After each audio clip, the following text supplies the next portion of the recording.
아름답고 귀한 찬양을 하나님께서 기뻐 받으시고 영광을 홀로 받으실 줄로 믿습니다. 감사합니다. 이 가을 좋으신 하나님의 놀라우신 은혜와 축복이 하나님께서 하늘 보고를 여시고 여러분의 삶에 다 내려주시기를 주의 이름으로 축원합니다. 요즘 환우들을 신방하면서 어떤 환우는 이런 생각을 한때 했었노라고 하는 말씀을 들었습니다. 하나님, 저한테 왜 이러세요? 하나님 말씀대로 착하고 정직하게 순종하면서 살았는데 왜 저한테 이런 병을 주시고 아픔을 주세요? 언제까지 그리고 이런 고난을 당해야 하나요? 제 인생을 향한 하나님의 뜻이 무엇인가요? 이런 이야기를 들은 적이 있습니다. 환우들 뿐만 아니라 여러 가지 인생의 영육 간의 어려움과 물질의 고통, 마음의 상처, 그런 것들로 인해 고통 중에 있는 분들이 많이 계십니다. 그러면 이런 인생의 고난에 대하여 우리 그리스도인들은 어떠한 마음가짐으로 대처해야 할까요? 오늘 본문의 말씀은 다윗이 사울 왕을 두려워하여 블레셋의 가드 왕 아기스에게 피신한 사건에서 비롯됩니다. 이 가드란 도시는 그런데 다윗이 옛날에 죽인 그 거인 용사 골리앗의 집이 있는 곳입니다. 원수의 본거지인 것이죠. 가드 왕의 이름이 아기스고 아마도 가드의 왕호가 마치 이집트의 왕호가 바로인 것처럼 그것이 아비멜렉인 것 같습니다. 어떤 본문엔 아기스, 어떤 본문은 아비멜렉 이렇게 나와 있습니다만 동일 인물인 것이죠. 그런데 이 아기스 왕의 신하들은 골리앗을 죽인 다윗, 사울이 천천을 죽일 때 우리 블레셋 사람 만만을 죽인 이 다윗을 죽여 없애자고 주청합니다. 그러자 다윗은 아기스 왕의 면전에서 땅을 뒹굴고 구르고 계거품을 물고 특히 그 당시 남자들의 존귀한 상징이었던 수염에 침을 묻혀가면서 미친 척을 해서 겨우겨우 구사도생하게 됩니다. 그런데 다윗은 아마도 매우 부끄러웠을 것입니다. 쫓겨나면서 꽁지가 빠지게 도망하면서 아둘람 굴에 이르기까지 회개하였을 것입니다. 하나님께서 내 평생에 나를 구원해 주시고 영화롭게 하셨건만 내가 하나님을 온전히 의지하지 못하고 이렇게 인간적인 장꾀로 원수의 그 궁궐에 내 발로 찾아 들어가서 이 모욕을 자초하였구나 회개하였을 것이고, 또 한편으로는 하나님께서 이 절체절명의 위기에서 이번에도 나의 생명을 구원해 주셨구나 참 감사를 드렸을 거예요. 그래서 아둘람 굴에 찾아 들어가서 그 굴 속에서 오늘 이 시편 34편을 지어 노래하며 하나님께 영광을 돌리는 찬양을 드렸을 것이라고 추정됩니다. 그래서 이 하나님께서 이스라엘 백성을 보호하신다라는 내용을 담고 있는 오늘의 말씀 시편 34편은 초대 예루살렘 교회에서 성찬식을 할 때 많이 읽혀졌다고 전해져 옵니다. 오늘 말씀 시편 34편 1절부터 8절의 말씀을 우리 함께 교독해 보시겠습니다. 시편 34편 1절부터 8절의 말씀을 교독하시겠습니다. 내가 여호와를 항상 송축하며 내 입술로 항상 주를 찬양하리이다.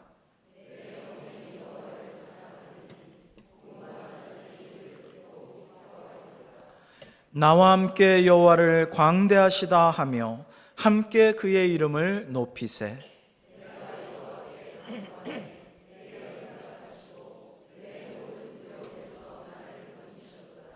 그들이 주를 앙망하고 광채를 내었으니 그들의 얼굴은 부끄럽지 아니하리로다.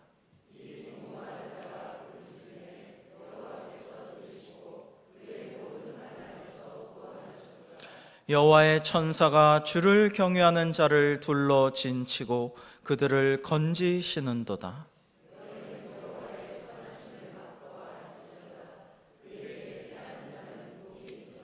아멘.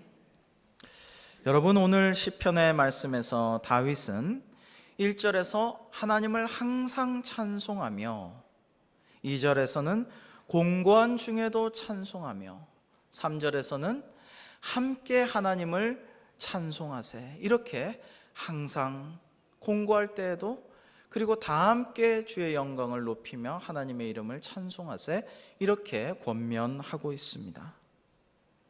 4절에서는 하나님께서 두려움에서 건지시고 5절에서는 부끄러움에서 건지시고 6절에서는 모든 환난에서 건지시는 하나님을 찬양하며 간증하고 있습니다. 다윗은 이스라엘 최대의 영웅입니다. 용사입니다. 그러나 많은 두려움이 있었다는 것을, 고통도 있었다는 것을 우리는 오늘 시편에서도 미루어 짐작할 수 있습니다. 억울한 일, 기막힌 일, 참담한 일, 이러한 것들이 다윗에게도 있었다라는 것입니다. 그러나 그는 4절과 6절에 보시듯이 기도했고 그 기도에 하나님께서는 응답하여 주셨습니다. 하나님께서는 주님을 앙망하는 자의 얼굴을 빛나게 하시고 부끄럽지 않게 하여 주십니다. 지금 아둘람 굴에서 이 시를 쓰고 있는 다윗의 환경이 변한 것은 없습니다. 깜깜한 굴에서, 음습한 동굴에서, 막혀있는 어두운 곳에서 다윗은 이 시를 쓰고 있습니다. 여전히 사울왕을 피해서 두려움에 떨고 있습니다. 그러나 다윗의 마음은 달라진 것입니다. 수많은 비류들이 다윗을 찾아왔습니다. 이 비류들이란 400명이나 몰려온 이 비류들은 별로 고상한 부류가 아니에요. 양심적이지도 않습니다. 세상에서 사고치고 말썽 많은 사람들, 죄를 짓고 남의 눈을 피해서 다윗에게 희망을 두고 몰려든 자들입니다. 그러나 이 아둘람 굴이 비좁아요. 피신해 있는 다윗에게 큰 부담이 있습니다. 그러나 이 사람들이 다윗을 찾아 몰려왔을 때 다윗은 은혜를 받고 하나님이 나를 구원해 주셨다, 고난에서 건지셨다, 이것을 간증하면서 다 함께 여호와의 이름을 높이세, 주님을 함께 찬양하세라고 권면하고 있습니다. 이 비류들이 비록 양심 없고 죄를 짓고 다윗 하나 바라보고 피해온 사람들이지만 감동을 받습니다. 은혜를 받습니다. 그리고 다윗의 그 놀라운 비전에 동참하게 됩니다. 그래서 이 아둘람 굴에 모여있던 비류들이 나중에 다윗 왕조를 세우고 굳건한 왕조의 다짐을 이 사람들이 책임지고 용사도 되고 중신도 되고 지혜로운 자들도 되어서 다윗을 도와서 하나님께 함께 영광을 올려드리게 되는 것입니다.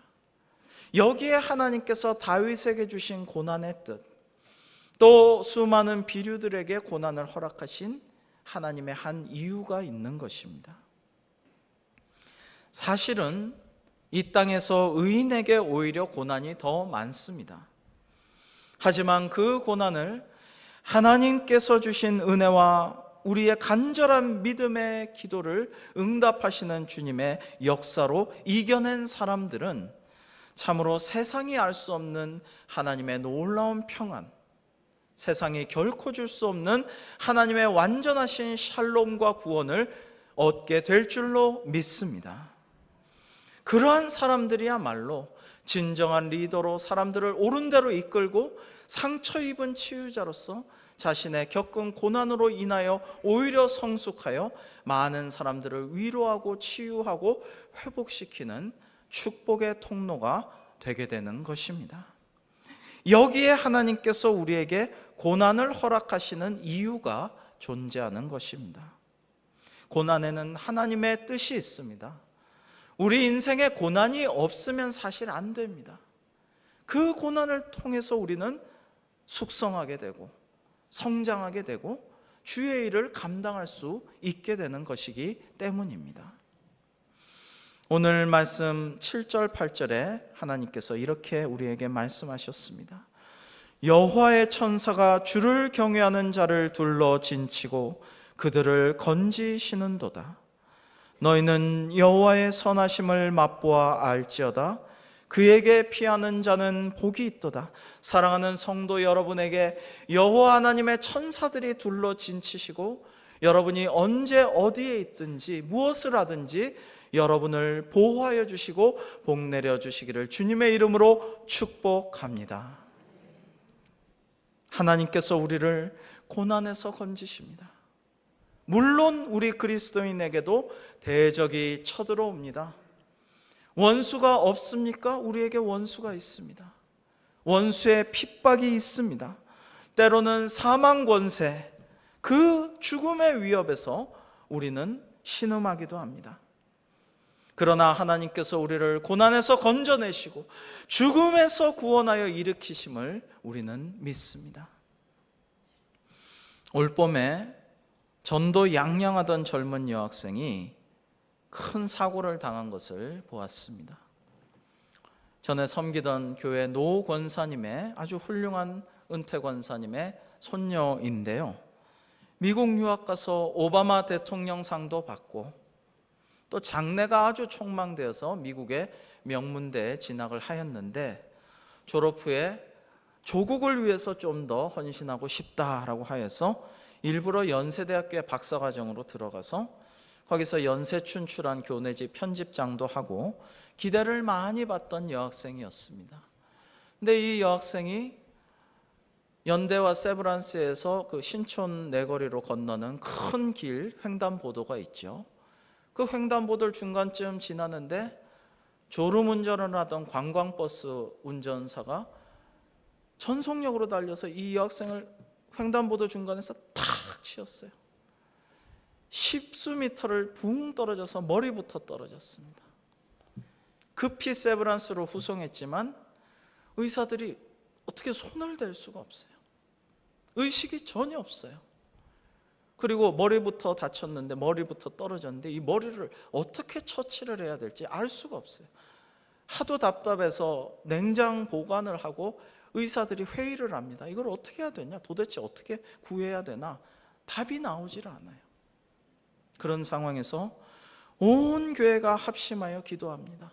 노 권사님 기도하시고 교역자들과 중보기도 팀과 온 성도들이 새벽에도 기도하고 수요기도에도 기도하고 때를 하여튼 어느 때든지 합심하여서 모여서 기도를 했습니다. 그런데 이 노 권사님이 참 훌륭하신 분인데 신앙이 좋으셔서 그렇게 절망하지 않고 낙심하지 않아요.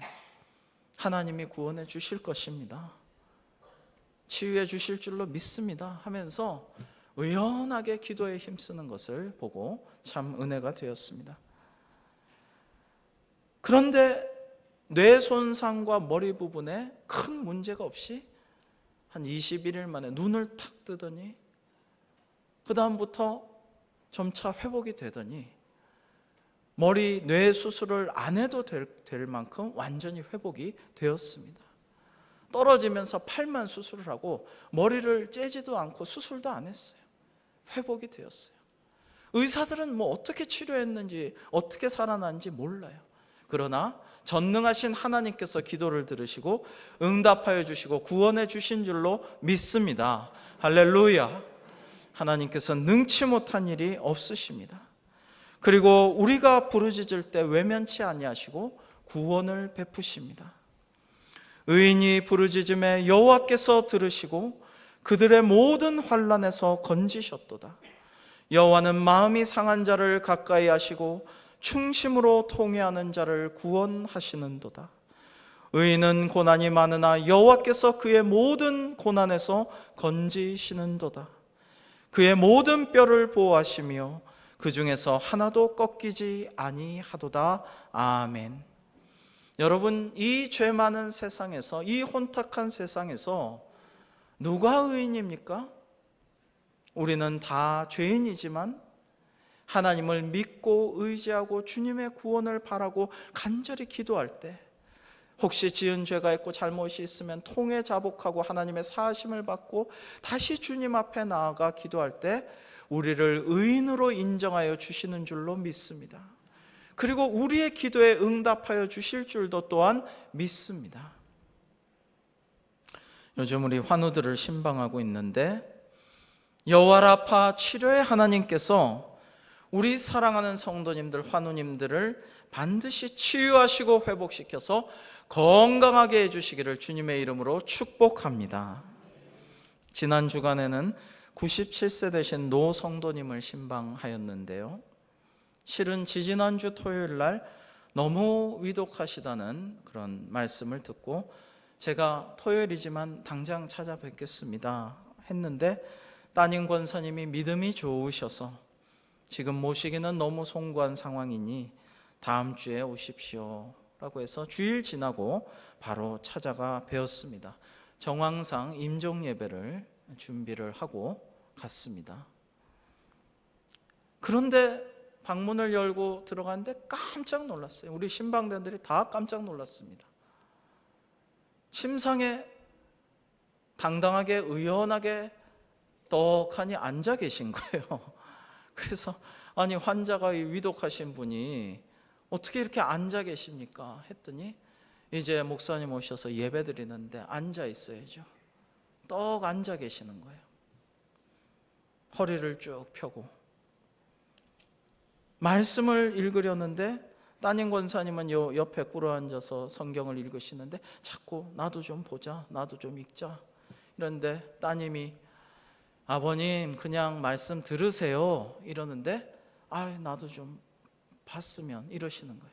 그래서 제가 올라가셔서 옆에서 성경을 보여드리십시오, 같이 읽으십시오 해서 옆에서 펼쳐서 읽어드리는데 계속 눈으로 이렇게 보시면서 읽으십니다.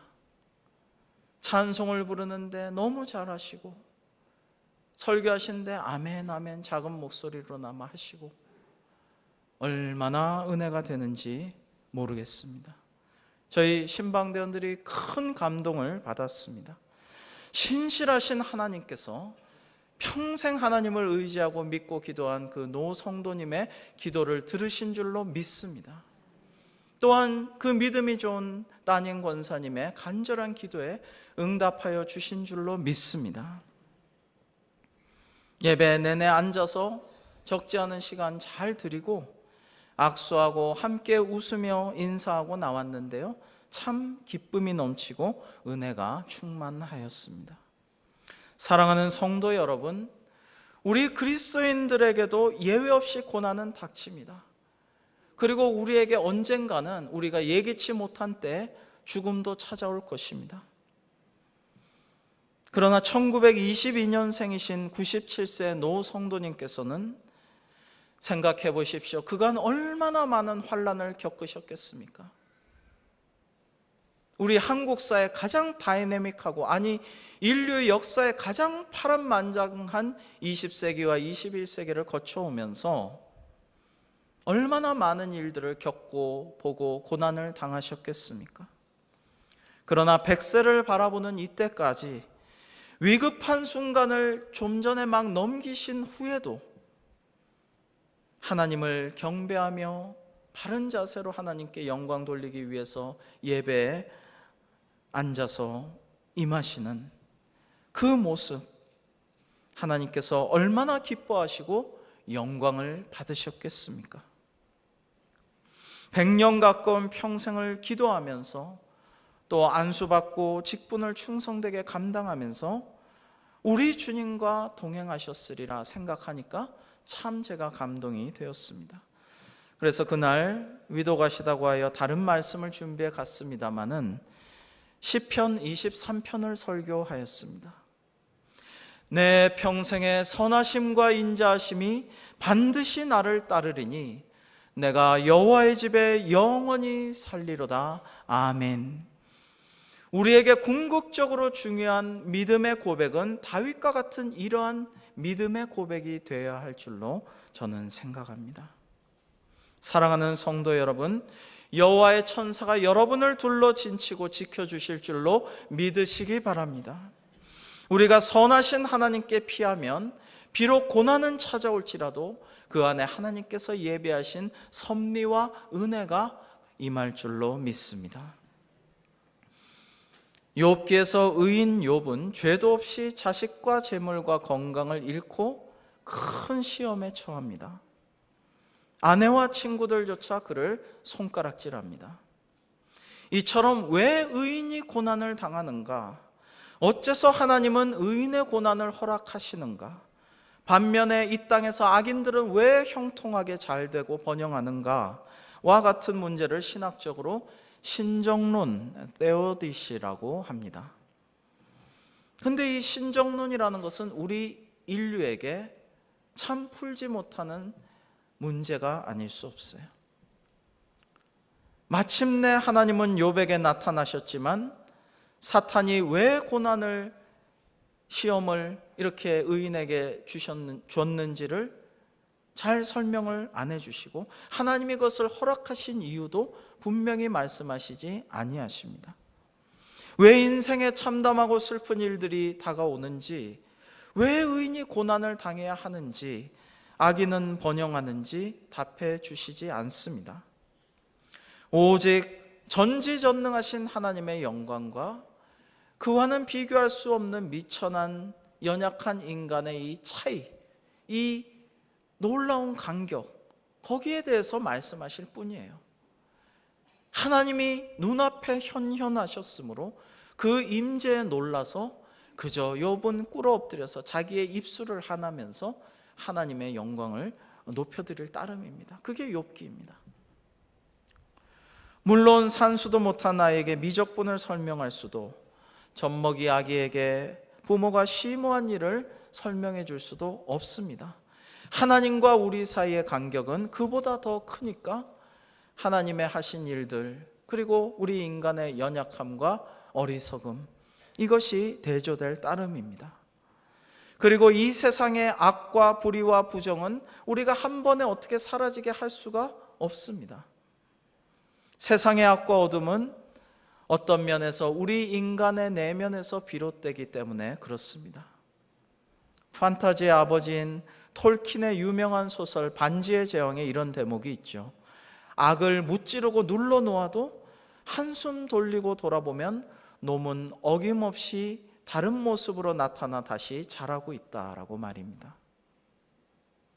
그러나 고난에 대한 욥의 설명, 욥기의 고차원적인 해석은 우리 모두에게 충분한 위로가 되지는 못합니다. 그러자 하나님께서는 마침내 놀라운 방식으로 전 우주에서 아무도 이해하지 못했고 상상하지 못했던 신비로운 방식으로 우리의 고난과 시험의 문제, 죽음의 문제를 해결하여 주십니다.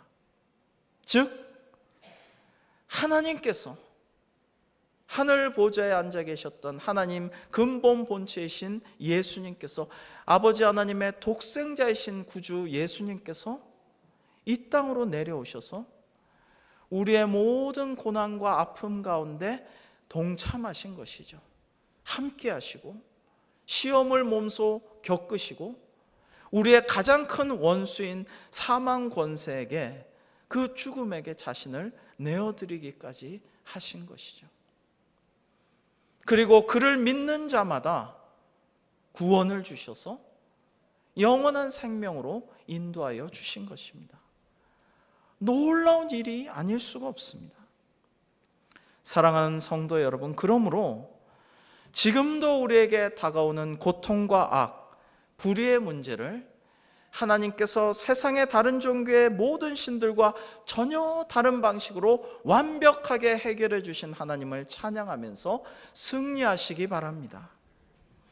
몸소 우리의 고난에 동참하시는 주님께 감사하면서 우리에게 감당치 못할 시험은 허락하지 아니하신 주님을 믿고 의지하면서 잘 싸워서 이기시는 여러분 되시기를 주님의 이름으로 축복합니다. 하나님은 마음이 상한 자를 가까이 하시는 하나님이라고 하셨습니다. 그러므로 힘들 때 너무 외로워하지 마십시오. 때로는 가족도, 친구도, 내가 정말 믿었던 멘토도 내 마음을 몰라줄 때가 있습니다. 너무 외로울 때가 있습니다. 그러나 하나님께서 아십니다. 주님께서 아십니다. 주님께서 나의 외로움과 나의 고통 가운데, 나의 고난 가운데 함께 하시고 나를 위로하시고 내가 의지하고 주님께 하소연하고 모든 것을 내어놓고 아뢰면 응답하시고 나를 그 고난에서 건져주실 줄로 믿습니다. 정령 의인은 고난이 많습니다. 그 중에 가장 고난을 당하신 아무 죄도 없는 의인이 누구십니까? 예수 그리스도이십니다. 너무 외로워서 십자가상에서 엘리 엘리 라마 사박다니 이렇게 외치시기조차 하셨습니다. 그러나 하나님께서는 예수님의 그 중심이 흔들리지 않게 하여 주셨습니다. 그리고 엄청난 십자가의 고난 속에서도 오늘의 말씀을 그대로 이루어지게 하사 그 뼈를 하나도 다치지 않게 보호하여 주셨습니다. 사랑하는 성도 여러분, 제가 건축학자 유현준 박사님이 쓴 그의 저서에서 이러한 이야기를 읽고 참 좋은 얘기다, 참 뛰어난 연구 결과다 라고 생각했는데 하나 소개를 해드리겠습니다. 세상의 권력자들은 역대로 지금까지 엄청난 운동 에너지를 써서 에너지 불변의 법칙에 따라 그 운동 에너지를 위치 에너지로 변화시켜 왔다라고 합니다. 즉 원시 시대는 고인돌, 고대 시대 바벨탑, 이집트의 피라미드, 중국의 만리장성, 과거의 왕들과 독재자들과 힘 있는 자들은 백성들을 모아서 그들의 노동력을 착취하여 가지고 많은 사람들의 노동력을 이끌어내서 그걸로 자신의 권력과 부를 과시하는 높은 건축물들, 긴 장벽들을 쌓아가지고 자신을 높였다라는 것입니다. 강남권에 들어가기만 하면 수년 전부터 제2롯데월드 타워가 보입니다. 어디를 가든지 우뚝 솟은 그 건물이 보입니다. 지금은 정치인이나 이런 사람들이 정말 높고 힘센 것이라기보다 이 자본주의 사회에서는 기업가들이 진정한 권력자이기 때문에 그 권력을 지금 과시한다고 봐야겠죠. 그리고 얼마 있으면 높이는 똑같지만 더 크고 더 넓고 더 웅장한 현대 신사옥이 강남에 신축 예정이라고 합니다. 개인적으로도 예를 들면 헤어스타일도 권력욕과 과시욕과 밀접한 상관이 있다라고 합니다. 머리를 높이 올리고 볼륨을 팍팍 주고 파마를 뽀글뽀글하고 이렇게 하면 내가 상당히 높은 사람이야, 내가 상당히 부유한 사람이야, 나 파마 이렇게 자주 해, 나 파마 이렇게 높이 해, 이런 거를 과시를 한다는 거죠. 그 심리적으로 그렇다는 것입니다. 옛날에 양반들은 남자들이 상투를 올렸죠. 밖에 나갈 때는 갓을 써서 높은 모자와 넓은 챙으로 자신의 힘을 과시를 했다라는 것입니다. 여자는 다릅니까? 지체 높은 여자는 머리를 높이 올리고 그 위에 무거운 그러나 높은 가채를 또 더 올려가지고 자신의 미모와 권세와 부를 과시했다라는 것입니다. 사람은 자꾸만 높아지려고 하는 것이 본성입니다. 기회만 되면 권력을 과시하려고 하는 것이죠. 근데 제가 여기까지 그의 연구 결과가 참 옳다라는 생각을 하면서 불현듯 하나님께서 마음에 감동을 주셔서 큰 감동을 느꼈습니다. 그런데 우리 하나님은, 우리 주님은 가장 높은 곳에 계신 우리 하나님께서 가장 높은 위치 에너지를 이미 확보하고 계시고 아무도 건들 수 없는 그런 천상의 위치 에너지를 가지신 하나님과 근본 본체이신 예수 그리스도께서 하늘 보좌를 버리시고 이 땅으로 내려오셨습니다. 낮고 천한 이 땅으로 내려오셔서 우리와 함께 먹고 마시고 생활하시고 눈물도 흘리시고 슬픔과 외로움도 겪으시고 고난을 당하시고 마침내 십자가에 달려 돌아가셔서 죽음까지 겪으시고 부활하사 그 부활의 에너지로 십자가 부활 생명 에너지로 우리를 믿는 자마다 구원하여 천국 시민으로 만들어 주셨습니다. 놀라운 일입니다. 하나님께서 그렇게 하신 그 뜻과 그 사랑을 생각할 때 참 감사하다. 이 땅에서의 고난으로 말미암아, 외로움으로 말미암아, 나의 병고와 인간관계 갈등으로 말미암아 내가 절망할 일이 아니구나라는 생각을 하게 되었습니다. 어떤 사람들은 말합니다. 하나님 말씀을 따라 의롭게 살았지만 고난을 당하던 끝에, 고생하던 끝에 결국 죽어버린 사람은 어떡하나요? 핍박 당하다 못해 복을 누리지 못하고 잘 되는 것도 못 보고 죽어버린 사람들은 너무 억울하지 않나요? 그러나 이 땅에서의 인생이 다가 아닙니다. 이 땅에서의 삶이 다라면 저와 여러분 같은 그리스도인은 세상에서 가장 불쌍한 사람이겠지만 그것이 다가 아니기에 장차 천국 시민으로서의 새로운 삶을 우리는 또한 눈앞에 바라보고 있기 때문에 모든 고난에도 불구하고 우리는 소망을 가지고 승리할 수 있는 것입니다. 초대교회의 한 전설을 제가 마지막으로 소개해 드리고자 합니다. 저는 이 이야기를 생각할 때마다 큰 마음의 감동을 받게 됩니다. 초대교회 그리스도인들을 로마 제국의 병사들이 잡아다가 박해하고 배교를 강요하다가 결국에는 듣지 않는 신실한 성도들을 죽였습니다. 한 로마 백부장이 그 일을 수행하고 있었습니다. 12명의 초대교회 성도, 그 제자들을 잡아다가 고문하고 끝까지 배교를 하지 않자 구덩이를 깊게 파괴합니다. 그리고 그 구덩이에 이 성도들을 다 밀어 넣었습니다. 그 구덩이에 빠진 자에게 마지막으로 묻습니다. 자, 예수를 부인하면 그 구덩이에서 꺼내주겠다. 그러나 예수를 부인하지 않으면 너희들은 이제 생매장 되어서 죽는 거야. 그러나 아무도 주님을 배신하지 아니하고 찬송하며 기도하며 죽음을 기다리고 있었습니다. 그러자 야, 시행해. 병사들이 흙을 퍼붓기 시작합니다. 찬송과 기도 소리 가운데 흙이 채워지고 이제 생매장이 곧 눈앞에 다가오기 시작합니다. 그런데 이 백부장이 갑자기 이상한 느낌이 들어서 하늘을 바라보았습니다. 그러자 그 하늘에서 생명의 면류관을 두 손에 받쳐든 12천사들이 그 생매장하는 구덩이를 향해서 하늘로부터 내려오는 것을 보았습니다. 이것을 보았을 때 이 백부장의 마음에 저 하늘로 가서 생명의 면류관을 쓰고 주님과 영원히 살고 싶은 그러한 충만한 영적인 사모함을 느끼게 됩니다.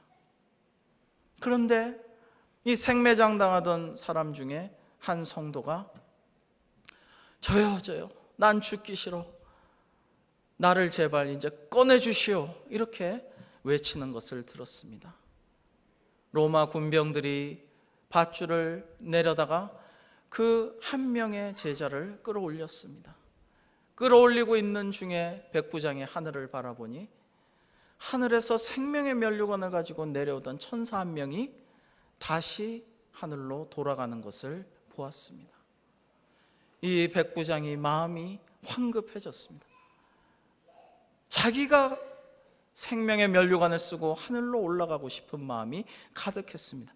내가 예수를 믿는다. 이제부터 내가 예수님을 나의 구주님으로 영접한다. 나를 묻어라. 그렇게 군병들에게 말하고 스스로 구덩이에 떨어졌습니다.